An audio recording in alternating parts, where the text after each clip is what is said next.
Clase 2. Errores comunes al estudiar. Cuando se trata de aprender, ¿cómo estudias? ¿Qué significa estudiar para ti? ¿Cómo lo haces en realidad?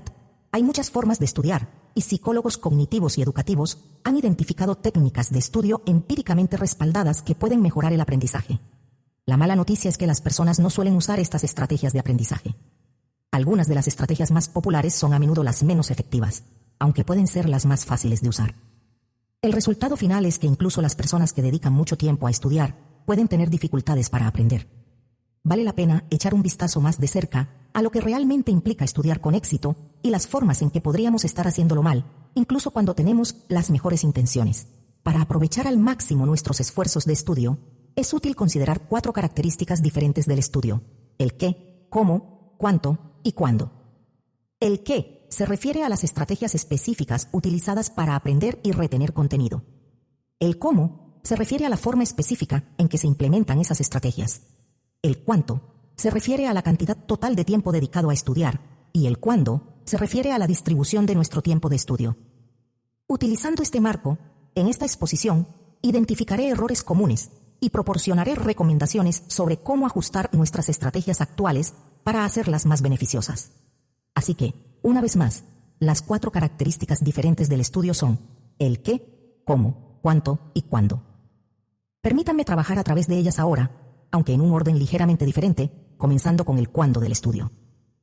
Es muy común que las personas agrupen la mayoría de su tiempo de estudio poco antes de un examen o evaluación, lo que se conoce como maratón de estudio.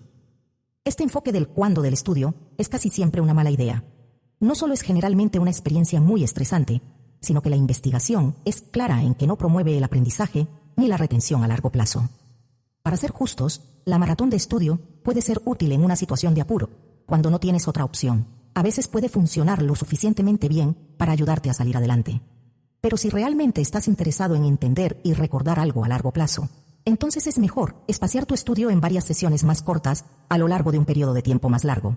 También ayuda a dividir el contenido en piezas más pequeñas y fácilmente digeribles que puedas practicar y revisar en múltiples sesiones. Una de las mejores maneras de hacer esto es literalmente crear un horario de estudio para ti, donde identifiques y reserves intervalos de tiempo específicos para revisar. Estos no tienen que ser largos. A veces con solo dedicar 20 a 30 minutos al día o cada 2 días es suficiente. La práctica distribuida no significa que necesariamente estudies más o durante más tiempo. 3 horas de estudio divididas en 6 segmentos a lo largo de la semana probablemente serán más beneficiosas para tu aprendizaje que pasar el doble de tiempo estudiando de golpe. Si tiendes a depender de la maratón de estudio, también puede ayudarte a replantear tu definición de estudiar. Deja de pensar en estudiar como algo que necesitas hacer justo antes de una evaluación o solo para la evaluación. En su lugar, piensa en estudiar como todo el proceso de aprendizaje en sí mismo. Esto incluye todo lo que haces mientras te involucras con el contenido. ¿Cómo te preparas para una clase? ¿Cómo participas durante la clase? Y tus esfuerzos para revisar fuera de esa clase.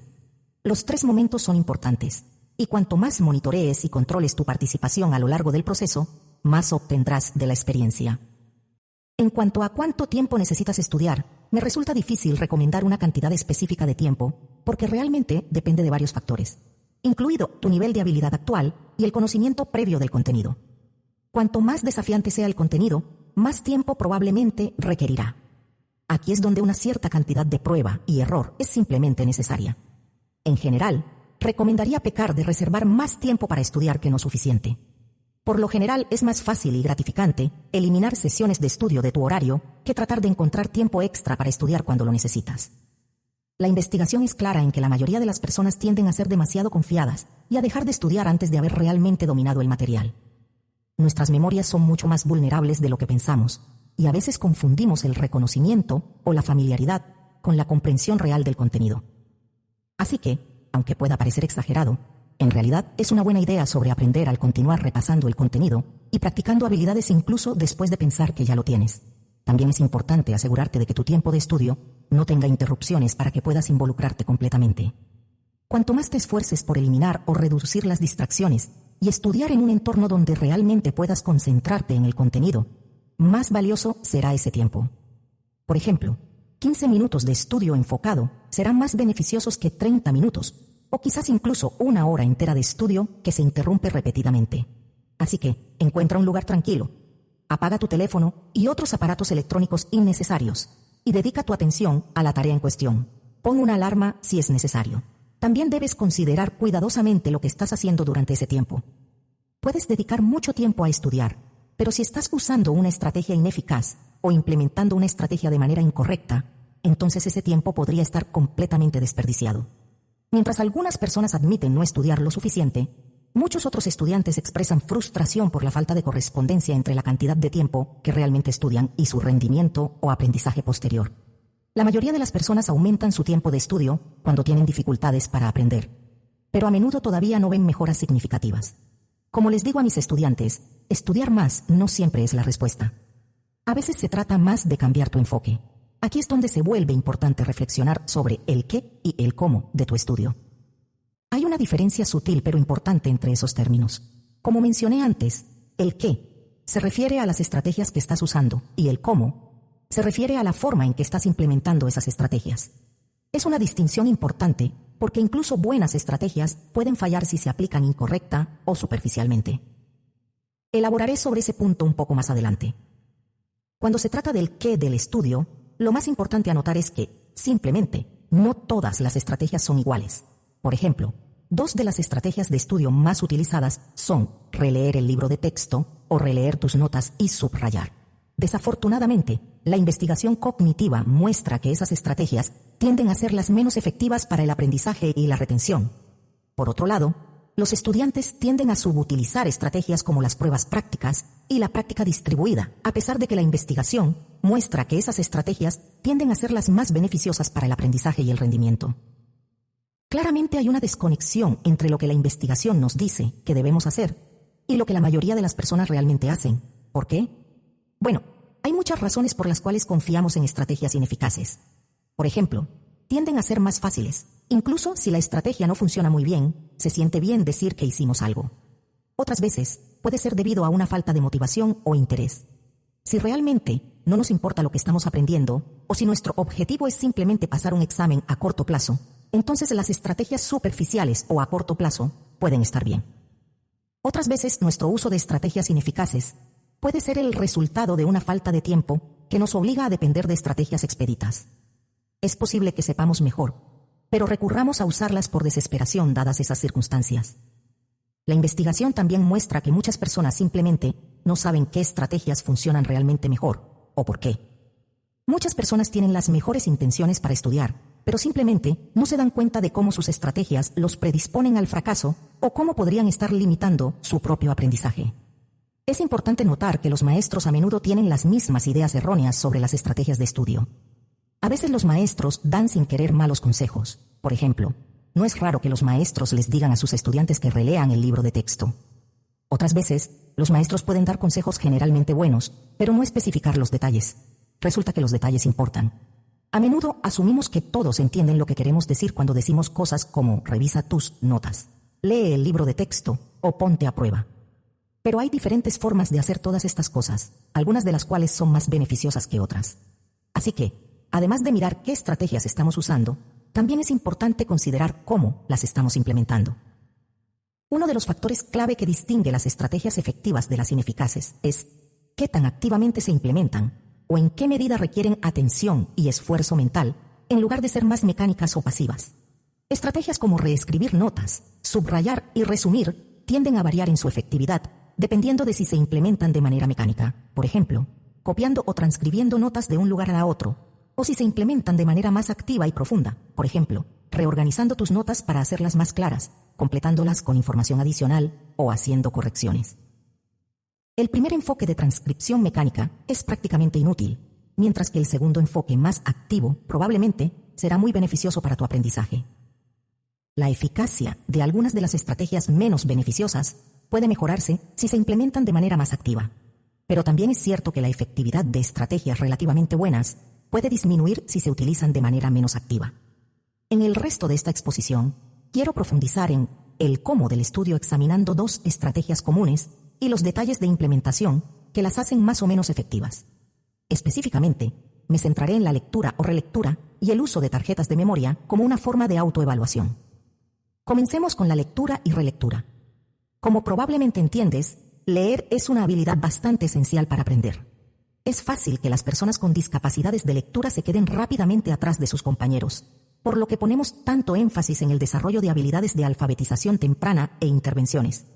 Dicho esto, incluso los lectores hábiles pueden caer en malos hábitos que reducen la probabilidad de que la lectura sea útil para su aprendizaje. Volverse cada vez más competente en la lectura es, en algunos aspectos, un arma de doble filo. Cuando aprendemos a leer inicialmente, es un proceso muy activo y mentalmente agotador de tener que pronunciar letras, juntar fonemas para formar palabras y juntar palabras para formar oraciones.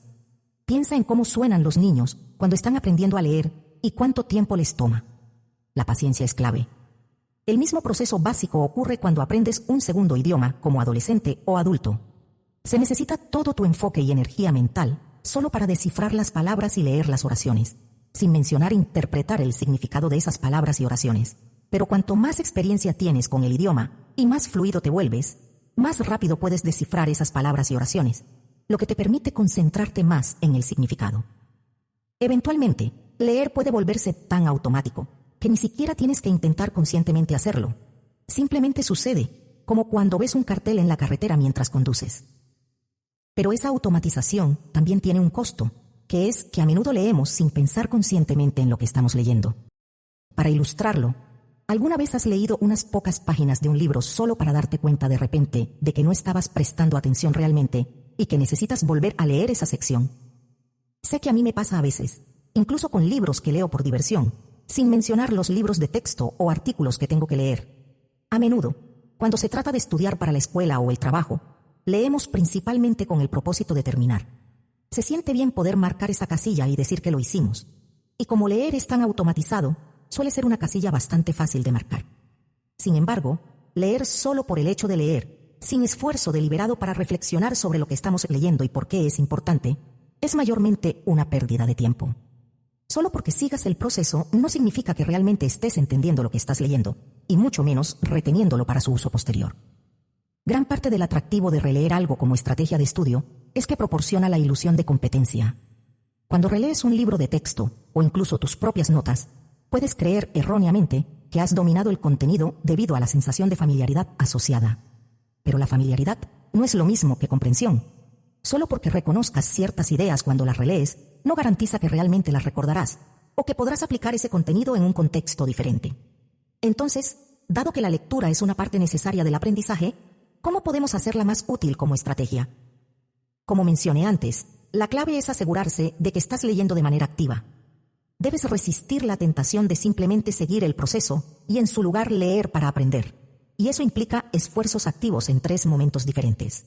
Primero, antes de leer, tómate el tiempo para revisar el capítulo o artículo, hojear los encabezados de las secciones y, si se proporcionan, hacer una nota mental de los objetivos de aprendizaje.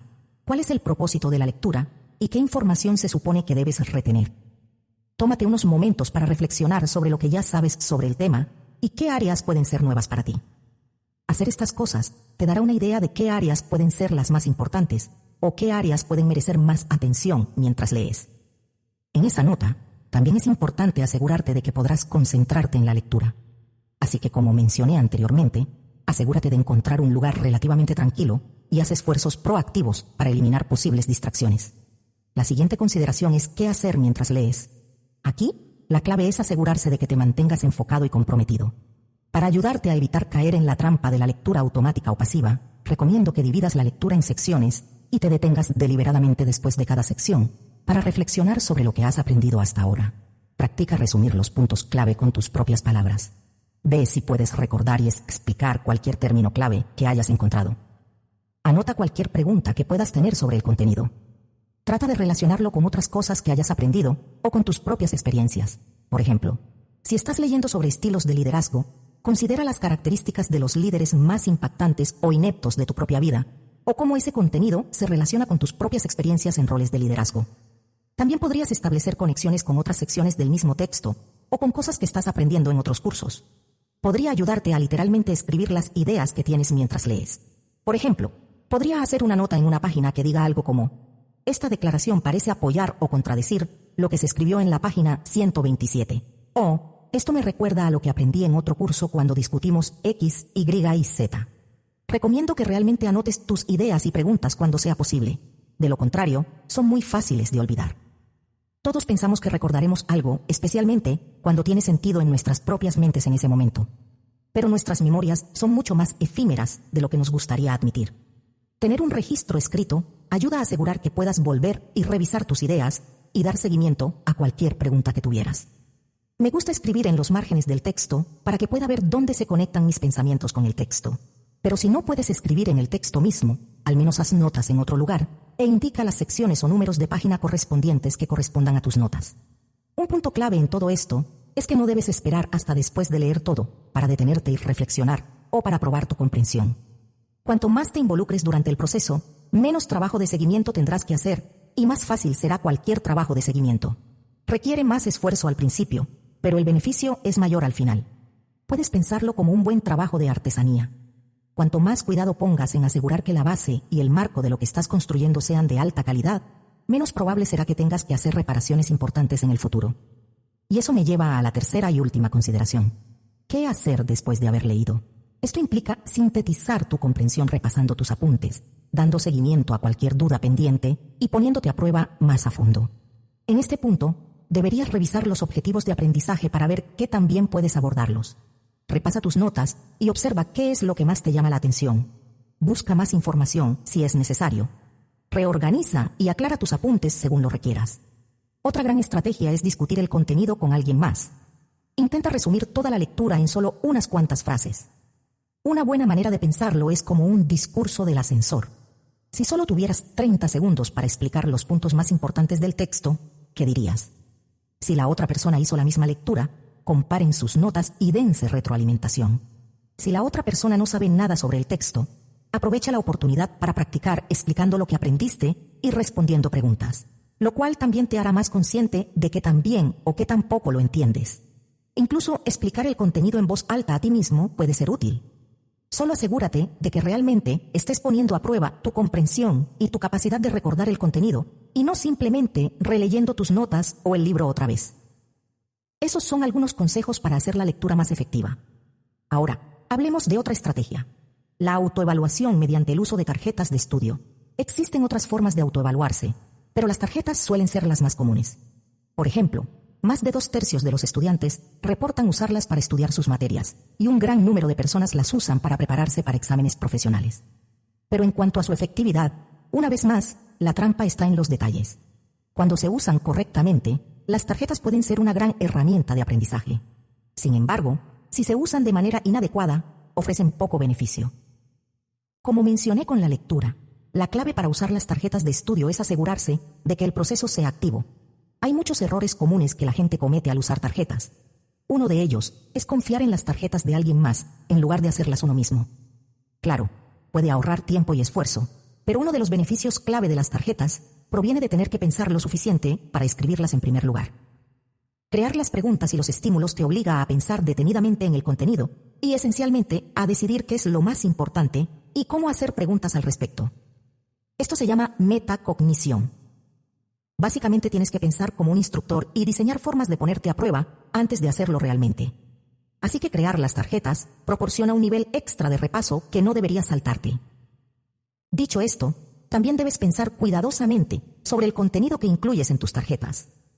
Otro error común es que la gente solo incluye términos, definiciones y otras preguntas de tipo factual.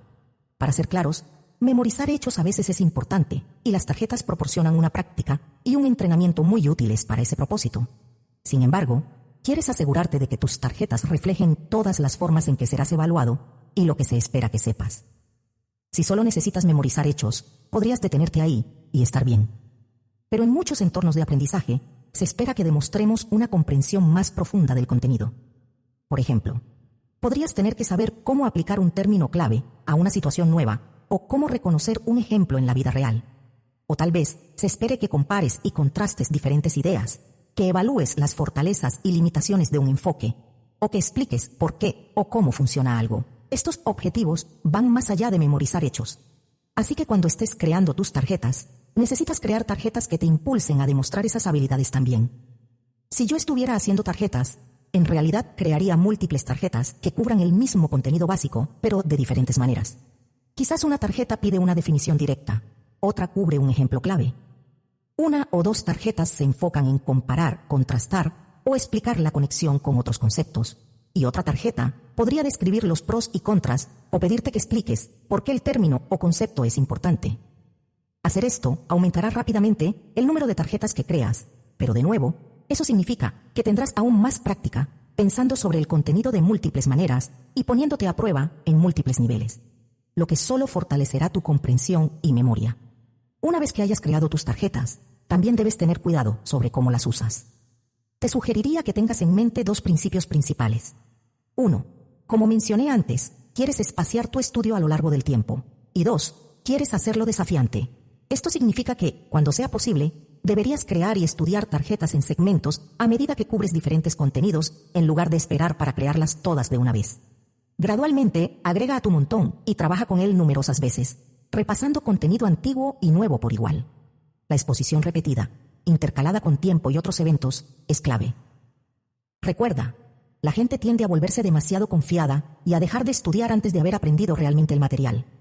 Puede que seas capaz de responder la pregunta con precisión algunas veces durante una sola sesión de estudio, pero es muy probable que no puedas responder todas esas preguntas unos días después.